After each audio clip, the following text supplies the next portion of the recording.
All right. For some reason, there's not very many people in class today, so have to see what happens there. First, a couple announcements. One is, again, course evaluations are end on the 6th. So if you haven't done that, go ahead and do that by the 6th. Second is, I sent you all out an email that the paper's going to be due on the 9th. Okay, so I've moved the paper due date to the 9th instead of, on the syllabus it says the day of the final, but I'd rather have you studying for the final than working on your paper this weekend. So, and I'd like to have it done by 4 o'clock on the 9th. Third thing is there's a summer internship that is now going to be available. There's a former, it's a Hillsville College grad that works at CME. I think it's the Chicago Mercantile Exchange. And anyway, if you're interested in doing that for a summer internship for the summer, send a resume either to Dr. Atra or to Dr. Steele. And they're going to screen some of the applicants and then send the rest off to the consulting firm. I'm going to go ahead and be in office hours today. I don't usually have office hours, but I'm just going to go ahead and I teach till noon. And then what I'm going to do is I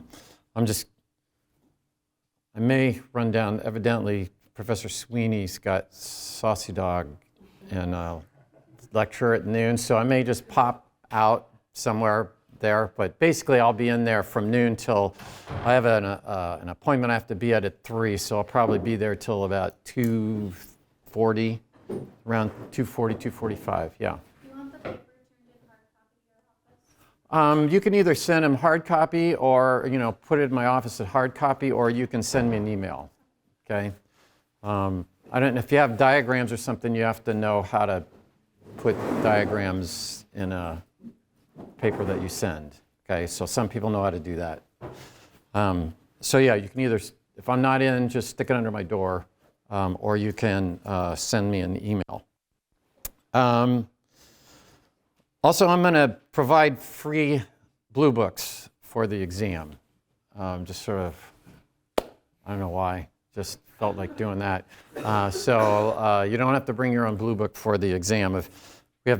I surveyed different professors, and some do like I do, where you have to bring your own, and some give them away. So it's Christmas, so I thought, okay, I'll just give away blue books. Just again, a reminder that this is the ninja sword that goes to the person that has the highest total points. And again, Professor Clark has won 2 of these and has them in his office because he was a student of mine, when he was here years ago. So anyway, this is what you'll be competing for. You can proudly display it. The other thing is I didn't have I forgot to do the band pick of the week at the beginning. Also, before I forget, Professor Butters says that Monday's lecture and Wednesday's lecture are going to be posted in the YouTube by this afternoon. He was uploading them this morning, okay? And I sent you an email about that. Okay, it's Mickey Guyton. Anybody heard of Mickey Guyton? No?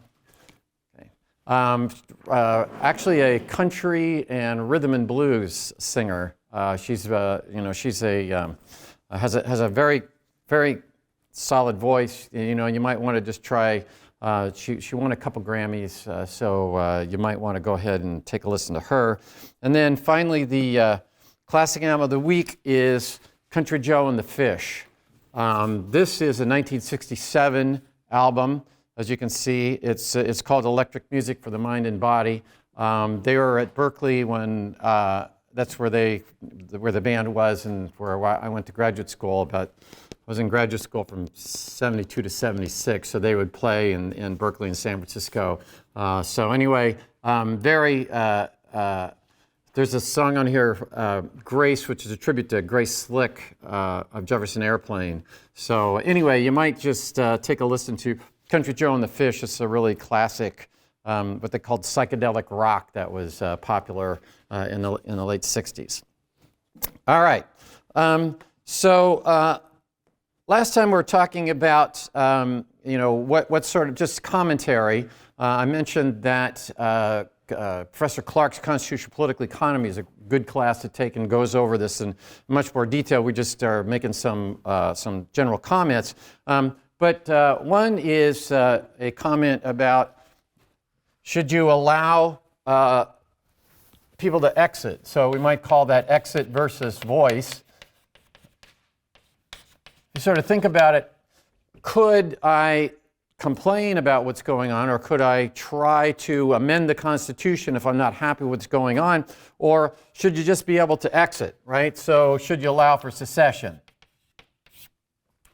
Now, it turns out that there was a debate over whether you should allow for secession in the United States that went on between 1861 and 1865, and it turned out that they didn't allow for secession. And so you might sort of remember the Civil War. But anyway, but some places do. Austria, for example, their constitution allows for, if you have a, you'd have to have a federalist system, but the idea is that could a province of Austria secede? And they allow for that in the Constitution. Canada, in 1998, they had a Supreme Court decision. Quebec would sometimes discuss whether they were going to secede or not. Anyway, the ruling there was that if a province voted to secede, then the federal government was forced to get together and try to make a deal with that. And if they could come to an agreement, then they would allow for a vote on a constitutional amendment that would allow the province to secede. So they can't just automatically secede, but if they vote and they approve it, then they go through this process that could eventually allow for secession. But if another point to make is that you need a credible commitment to the rules. Okay, that is, I got to know that the people are going to be bound by the rules. And if you sort of think back to Hayek's Constitution of Liberty, if you had Econ 105, one of the things that Hayek talks about is that the legislature should not be able to amend the Constitution. Because if the legislature could amend the Constitution, then if the legislature wanted to do something that was in violation of what the rules of the game that you had set up, then they could just go ahead and vote to amend the Constitution. Okay, and Hayek points out that during the Articles of Confederation, some of the states had rules that they could, their legislatures could amend the Constitution. So you have a stronger commitment to the Constitution if the legislature can't amend it. And of course, at the federal level, we don't allow for that under the U.S. Constitution. Now, another comment is Madison. If you sort of think back to your Constitution class, right? What did Madison think? Madison said we ought to have a bicameral legislature.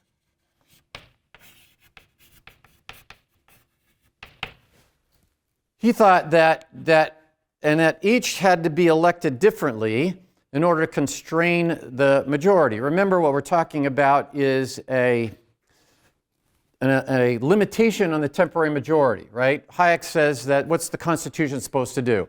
Hayek says the Constitution is supposed to act as a higher order of law, that is, it binds what the legislature can do, and it sets out the general principles by which you are going to bind that temporary majority. And what Madison thought was that you needed to have a bicameral legislature where one side is elected one way and the other side is elected the other way, right? So they're elected differently. And that's what we had here until when? Anybody know when we have the Senate was elected differently than the House? Okay, when did that end? Yeah, exactly, the 17th Amendment, okay, 1913, right? And then the 17th Amendment made it so that they're both elected the same way. Well, in the 105 class, I talk about how that that had an effect on the powers that the federal government was getting, because if you were the majority leader in the House here in Michigan, and Debbie Stabenow goes off to Washington and she's starting to move all this stuff over to the power of the federal government, what are you going to do? When she comes back, you're going to say, Debbie, hey, you don't get it. The federal government only has enumerated powers. We're the ones that are the big wigs here, okay? And you're out. We're going to put in somebody that, is going to be bound to keeping the power in the states. When the 17th Amendment came along, that got eliminated. You rationally ignorant people are out there voting for Debbie and Gary Peters and et cetera. A large percentage of the voters don't even know the names of their senators. And so that switched what Madison was thinking. Madison was thinking that you ought to have a people who were knowledgeable about what was going on elect the Senate. We already talked about Tibu, right? That is, Tibu was saying that what could act as a constraint is competition among the levels of the government.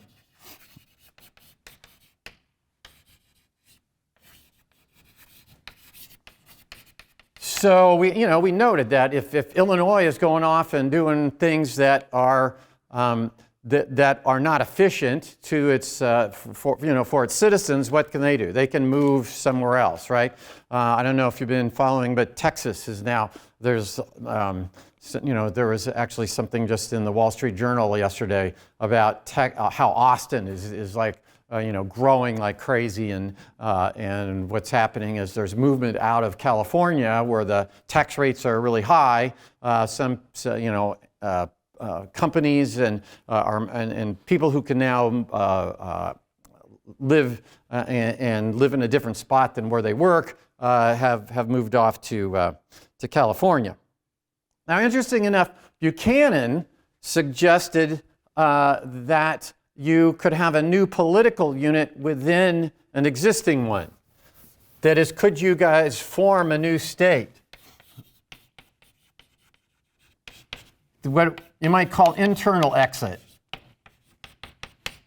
right? Could you form a new state, right, from a portion of an existing state? So let's say you're living in Bakersfield, California, and Bakersfield is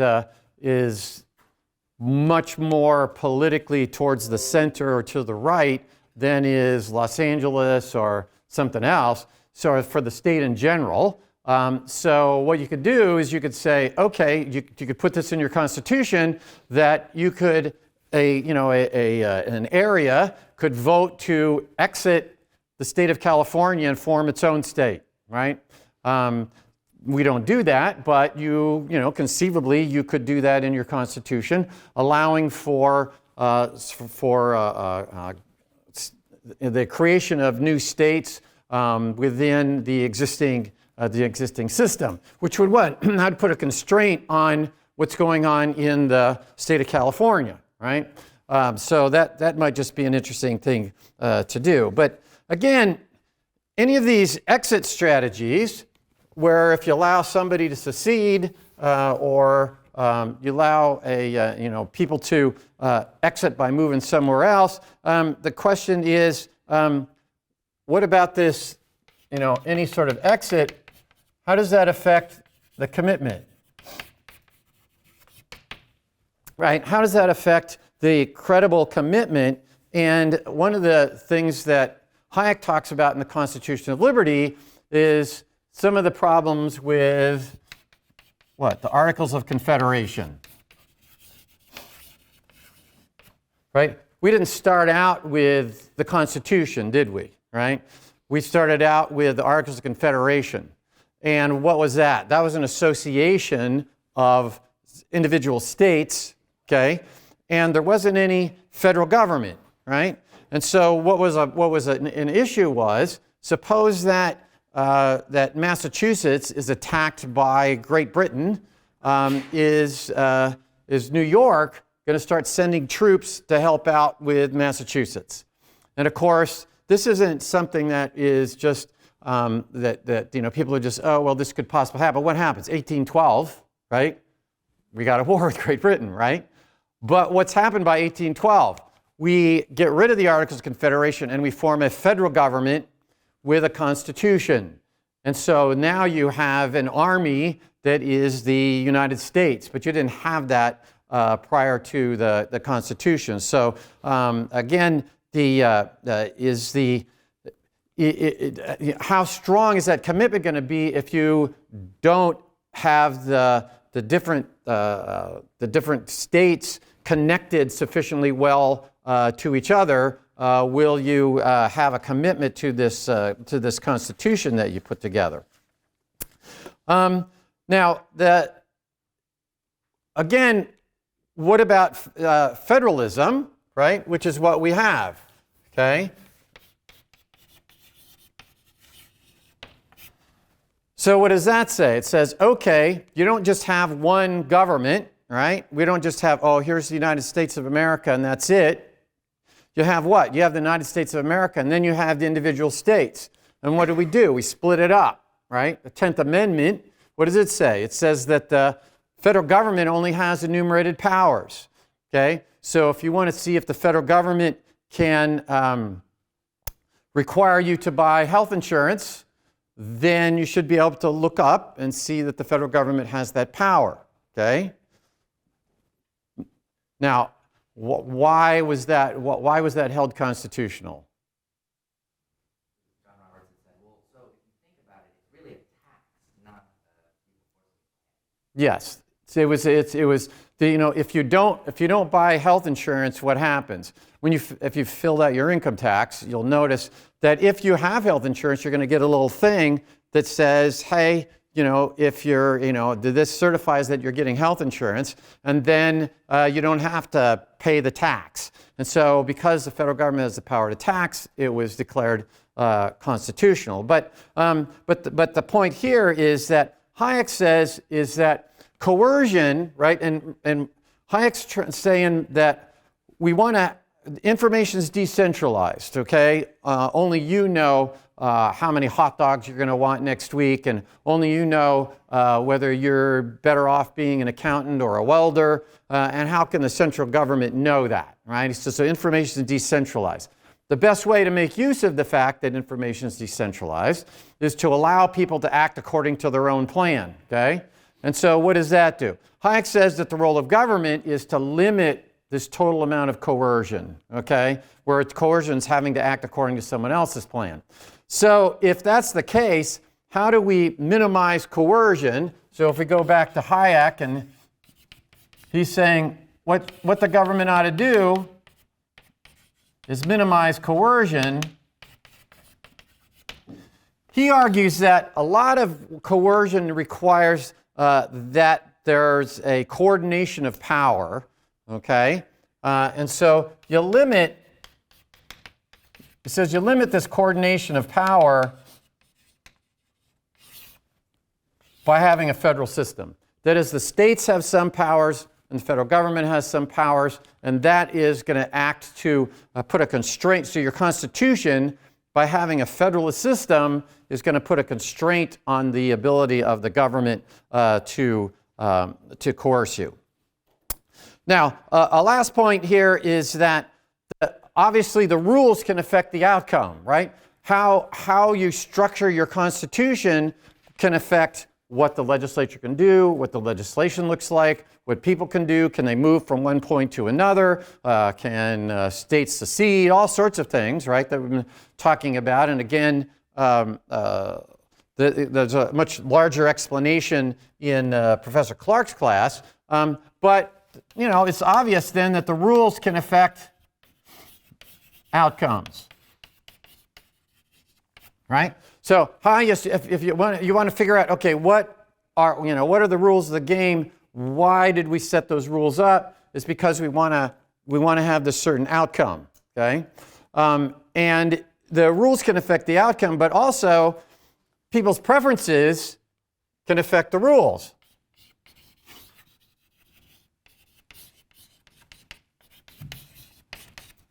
For example, remember we talked about Rawls,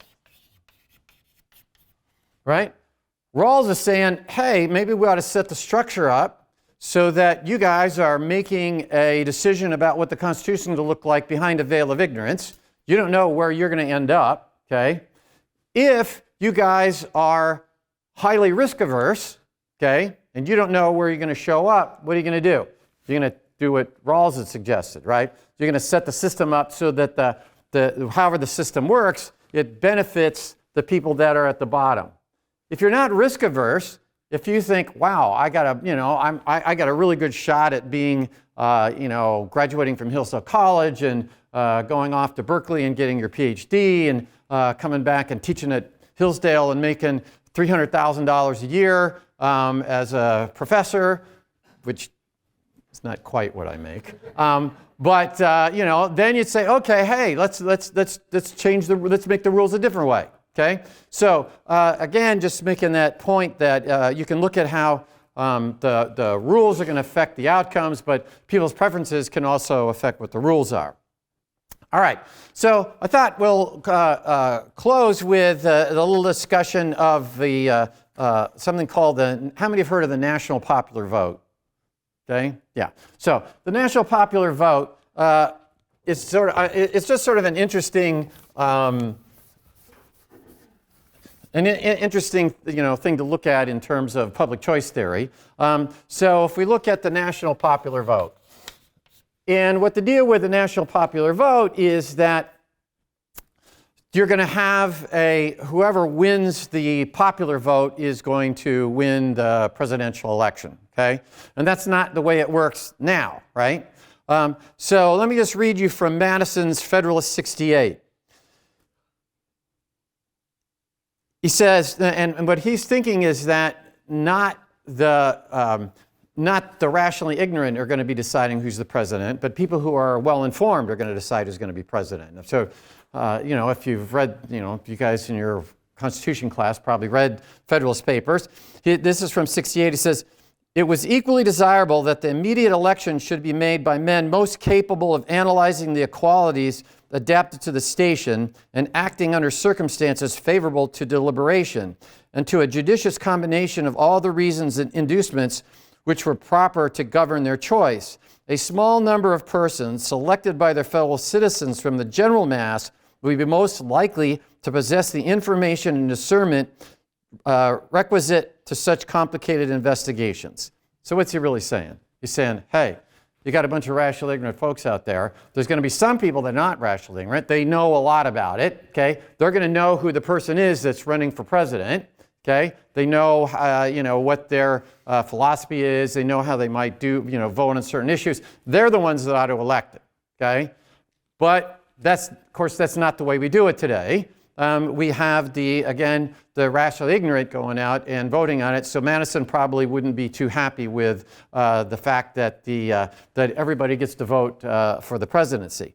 So basically, what's going on right now is that parties nominate the electors, and then you rationally ignorant people go out and you vote for the party, and then the electors then supposed to vote for the party's candidate. So if the person if Joe Biden wins in Michigan, then what has to happen is our electors then go and vote for Joe Biden at the Electoral College. Now, you have this. There are a couple of states, Maine and Nebraska, which, if you look at Maine and you look at Nebraska, what do? They have two of the electors are from the statewide vote, and the others are by congressional district. So if Biden were to win Congressional District 1 and Trump were going to win Congressional District 2, then one of the electors would vote for Biden and one of the electors would vote for Trump. Okay? That's really unusual. The other 48 states are what? Winner take all. Okay? So 48 of the states are winner take all. Now, that is occasionally they'll have something called I don't know if you heard about the faithless elector, where somebody goes in and they are, the Republicans win win the state, and they're on the, they're part of the Republican, and they go there and they elect, they vote for Joe Biden. Okay. It turns out that there are 32 states that require voters to vote for a pledged candidate. Now, there are 5 times that the candidate that won the popular vote did not win the general election. That's 1824, 1876, 1888, 2000, and 2016, right? And so in 2016, Trump won the Electoral College 306 to 232. Okay, so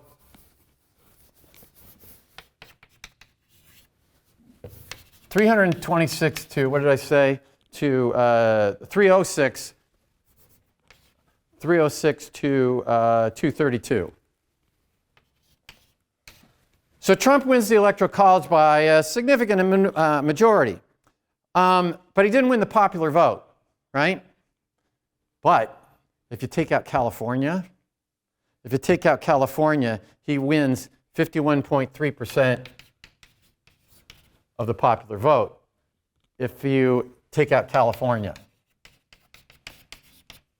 So California, like, big, we already mentioned that California is 64% Democrat, okay?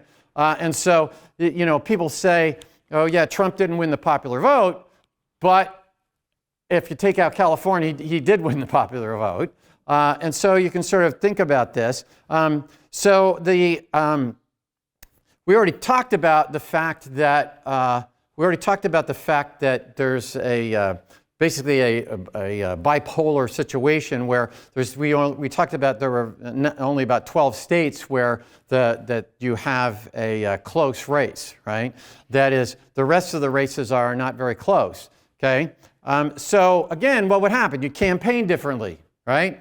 If you had a switch where you have if Trump would have spent more money campaigning in California if there was a chance that he could pick up votes in California and was competing for the popular vote. That's what the national popular vote is about. Now, how does it work? The national popular vote, it's a coalition of states. It's a coalition of states. So and what do you allow? Under the Constitution, if you look up your Constitution, what can you have? You can have interstate compacts, right? Interstate compacts under the Constitution.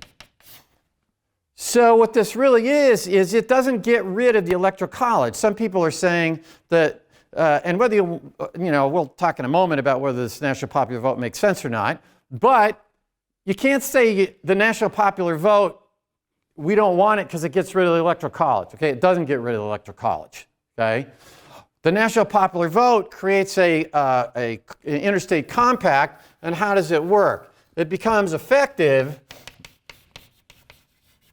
when you have 270 votes of states that are in the compact. And if you get 270 votes in the compact, what did they agree to do? their electors will vote for the popular vote, whoever wins the popular vote. That's how the thing works, okay? So it doesn't get rid of the Electoral College, allows for an interstate compact, which is what you can have under the Constitution, and what you get is an agreement among these states that whoever wins the national popular vote, that's what they will send their electors to the Electoral College to do. Right now, there are 15 states in the District of Columbia that have passed legislation. So currently, you have 15 states and D.C. that have passed legislation that agrees with this compact. Basically, they would join the compact. They have 195 electoral votes within these 15 states in the District of Columbia. And there's National Popular Vote has a website. If you want to just get on it, nationalpopularvote.com, you can get on their website and they give you information about it and what the current status is. But basically, remember back when we were looking at Section 4, when we were talking about two-party competition, okay, in that section, we again pointed out that many places you don't have a close vote, right? And in fact, how does the election happen today? There are really 12 battleground states.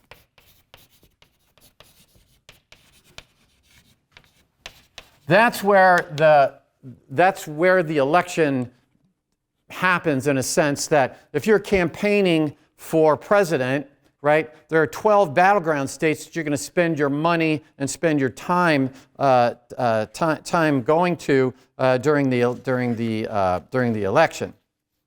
Now, a Republican candidate isn't probably going to go go campaign in, as we said before, go and campaign in California. You got 64% Democrat.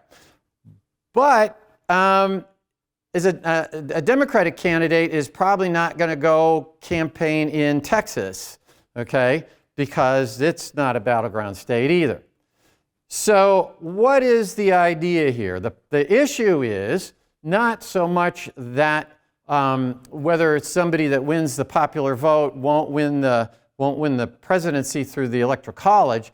The issue is winner take all. Right? That's what the issue is. It's the fact that it's winner take all. If if every state did it like Maine, right? I might go campaign if I was a Republican and I was running for president and I was looking at whether I wanted to campaign in California, where would I go? I'd go to Bakersfield or someplace. Okay? Anybody ever been to Bakersfield? Yeah, Bakersfield's sort of an interesting place. When I was, I grew up in Fresno, and I was telling you that California was a lot different when I was growing up. But Bakersfield was just that was where Merle Haggard, Buck Owens, that was what Bakersfield was like. So one of my guys that I went to high school with, he was teaching in Bakersfield, so I went and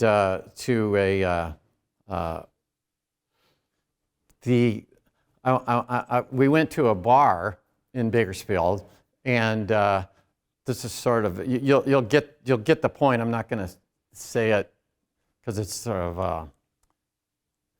It's not quite language that you would use with your parents. But so we go and we're sitting there and with this guy Daniel. The waitress comes up and he says, "I'll have a Jack," and she goes, "Jack what?"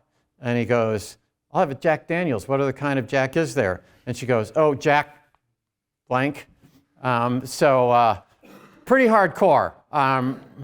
He doesn't get it, right? But Trudy will explain it to him. Okay, so anyway, it's pretty hard. It was a pretty hardcore place. But so Bakersfield very different particularly at that time. Bakersfield very different than than San Francisco or other places. And so if you had not a winner take all, but you had that California, the way it did its electoral college, was like Maine or Nebraska, then you would get a different way of campaigning. So Trump doesn't win the popular election, but Trump would have campaigned differently if you had a national popular vote. So the deal is then is that what happens if you're the reason that you're in support of the national popular vote is to make a movement towards not having winner take all. Then what would happen is that states could remove themselves.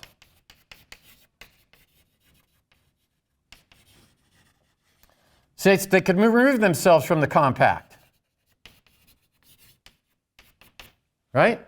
California could say, okay, we're not in the compact any longer. Or Texas could say, we're not in the compact any longer. And so because it's an interstate compact and doesn't get rid of the electoral college, you could, if the purpose of supporting the national popular vote is to get a movement away from the winner-take-all system, you're sort of threatening, hey, if you guys don't stop doing winner-take-all, we're going to put this compact together and this is going to happen, okay? That might put pressure on the rest of the states to move towards a system which isn't winner-take-all. So now, whether again whether this national popular vote makes sense or not, there's all sorts of problems with any. We've already talked about any system that you put together, right? There's going to be problems. This particular, you can sort of think of some of the problems here. What happens if it's a close election, right? What happens if you are let's say somebody like, Donald Trump or something, and you come along and you say, oh my gosh, the election was stolen, we need to go and do a recount, okay? If it's a national popular vote, right, if it's everybody votes, do you have to do recounts everywhere, right? Because maybe they got it wrong by 10,000 votes off here in Bakersfield, and they got it wrong by 10,000 votes in someplace in Maine, right? So that in itself creates a problem, right? Under the current system, when you might have to have a recall, if it was close in Florida, then what would happen? You might have to go through and do a recount in Florida. You don't have to do it off in Michigan or off somewhere else. Again, do you want people to campaign the way that they campaign now? Maybe you think that's a good idea. Maybe they should only campaign where the things are going to be close. Okay, and do you want a bunch of we already talked about some of the things that happen under the current system, right? That is, you vote for people if you have name ID. Okay, will that will that happen? Should we have what would the situation look like in terms of how people will campaign and what the system would look like? You can sort of think through that. There's all sorts of problems that you can come up with in the national popular vote, but there's also all sorts of problems that we have in the or maybe problems that we have under the current system. Obviously, there are people that are concerned about the current system, so again, my sort of point is that from my perspective, it's just important to know what the national popular vote is. Okay, and you can be for it, you can be against it. I'm not suggesting that it's good or bad or indifferent. It's like anything else, right? It's not perfect, and it has problems, and maybe the problems will outweigh the benefits of it, or maybe you don't think that it's beneficial to have the national vote win, right? Maybe you'd rather have it so that maybe we should go back to what Madison was thinking about is that we'd go back to where only the, the people who aren't rationally ignorant, vote for the thing. So again, just a point that realize that it is not saying that the Electoral College is going away. It's that you're going to allow for this interstate compact, and you could restore the Electoral College if you were, the reason that you were putting this thing forth was to move away from winner take all, and you thought this would put pressure to move states to away from the winner take all. But so, in summary of this, our discussion of the Constitution is just going back to what did Hayek talk about, right? He says that this issue of the Constitution is, so if we think back to Hayek, he says the Constitution is supposed to be what? It's supposed to be set out the general principles.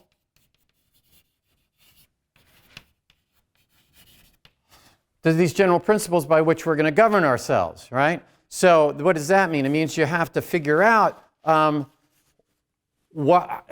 do you want to govern yourselves, right? What are these general principles by which we're going to do that? So you want to set out these general principles by which we govern ourselves.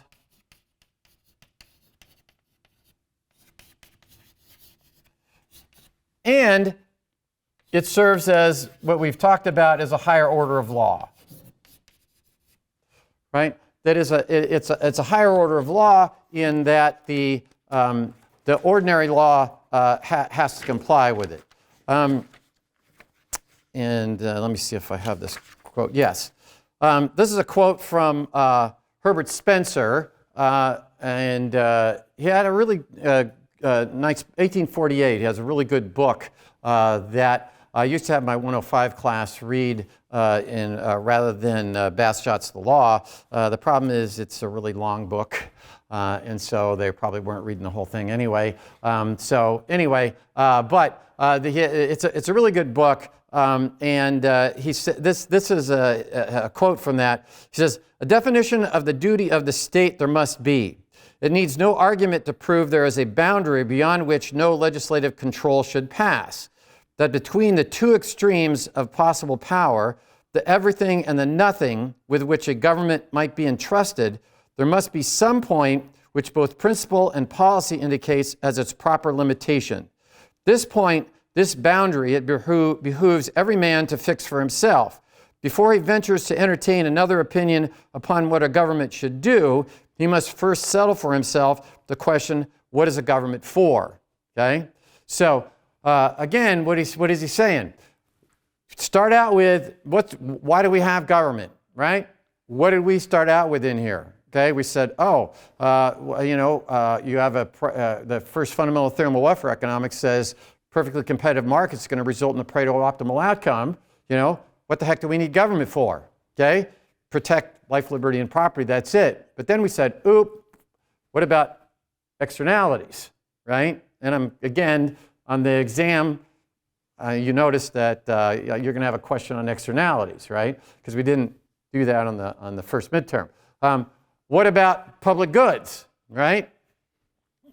Public goods, will they be produced, right? They're non-rival to consumption. It's difficult to exclude people. Could we, should the government be able to provide for national defense, okay? Articles of Confederation, what happened? You didn't have a federal government that had an army, okay? It couldn't provide for national defense. Under the Constitution, what happens? You have a federal government, and it can raise taxes, and it can pay for an army to provide for national defense. So, the point of this, constitutional political economy also sort of fits in with the, with the class as a whole. You have to figure out, why do we need government? Then what are the rules of the game that we're going to have? How are things going to work out? We're going to have bureaucracies. We're going to have rent seeking. How can you possibly deal with those? What are the issues dealing with that?